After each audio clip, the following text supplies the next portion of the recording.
اسلام آباد کے لیے نکل رہا ہوں. پھر سے میری عدالت میں پیشیاں ہیں. نکلنے سے پہلے دو باتیں کرنا چاہتا ہوں. سب سے پہلے آئی ایس پی آر نے بیان دیا ہے کہ ادارے کی توہین کر دی, فوج کی توہین کر دی, کہ ایک آفیسر کا نام لے دیا, انٹیلیجنس آفیسر کا, جس نے 2 دفعہ مجھے قتل کرنے کی کوشش کی. آئی ایس پی آر صاحب ذرا میری غور سے بات سنیں. عزت صرف ایک ادارے کی نہیں ہے, عزت قوم میں ہر شہری کی ہونی چاہیے. اس وقت قوم کی سب سے بڑی پارٹی کا سربراہ ہوں. 50 سال سے قوم مجھے جانتی ہے. مجھے کوئی جھوٹ بولنے کی ضرورت نہیں ہے.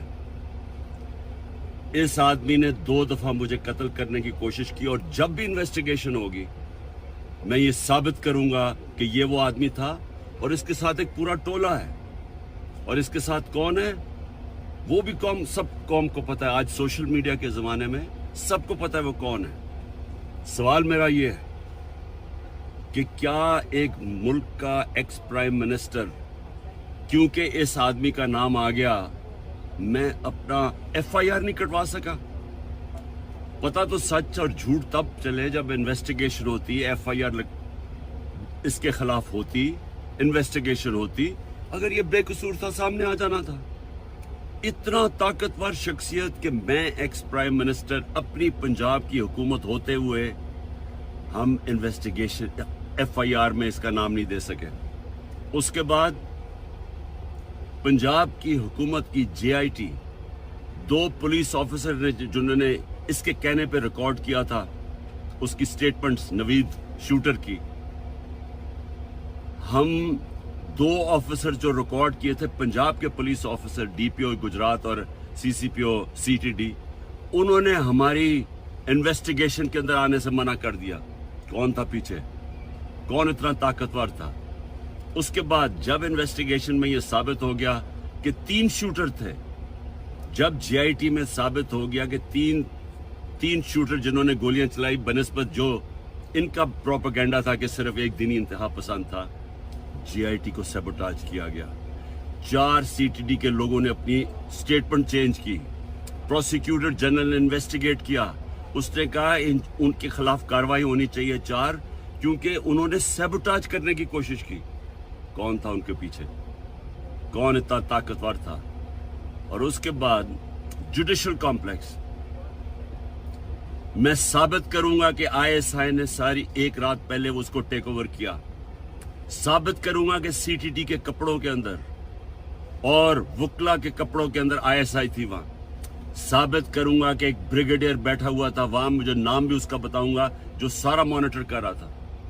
کیا کام تھا آئی ایس آئی کا وہاں؟ ثابت کروں گا کہ انہوں نے مجھے قتل کرنے کے لیے, اور پیچھے یہی آدمی تھا. اسی آدمی کا نام اور ان جو ٹولہ تھا ان کا نام ارشد شریف کی والدہ نے ارشد شریف کے قتل پہ لکھا.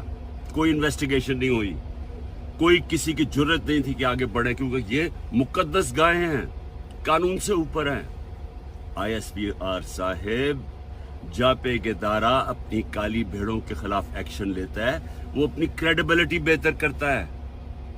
ایک جو ادارہ کرپٹ لوگوں کو, 2 نمبر لوگوں کو پکڑتا ہے, وہ ادارہ مضبوط ہوتا ہے. اگر شوکت خانے میں کوئی ڈاکٹر غلط کام کرے یا کوئی بھی کرے, ہم ایکشن لیتے ہیں, ہماری ادارے کی کریڈیبلٹی بڑھتی ہے. یہ کیا آپ نے بنایا ہوا ہے کہ جو نام لے تو جناب فوج کو برا بھلا کہ میری فوج ہے, میرا پاکستان ہے, آپ کا نہیں ہے, صرف ہماری فوج ہے, ہمیں اس سے شاید آپ سے زیادہ خیال ہو. یہ جو حرکتیں کرنا کہ جی جو تنقید کرے اس کو آپ منہ بند کر دیں, یہ آپ نقصان پہنچا رہے ہیں ادارے کو. اور میں یہ بھی آج کہہ دوں, یہ جو آج میں جا رہا ہوں وہاں کوئی پولیس اور رینجرز اور ایف سی اتنی بڑی فوج لانے کی, ملک کے پیسے ضائع کرنے کی کوئی ضرورت نہیں ہے. اگر کسی کے پاس وارنٹ ہے سیدھا میرے پاس وارنٹ لے کے آئے, میرے وکیل ہوں گے, لیگل ہوں گے, میں خود ہی جا کے جیل میں تیار ہوں جانے کے لیے. کوئی یہ سارا اسلام آباد میں اتنا خرچہ کرنا کہ جی کوئی پتہ نہیں کون سا اس ملک کا کوئی بڑا کوئی مجرم آ رہا ہے, مہربانی کریں ہمیں کوئی اس طرح کا ڈرامہ نہ کریں, سیدھی طرح وارنٹ دیں. کوئی میرے پر کیس نہیں ہے,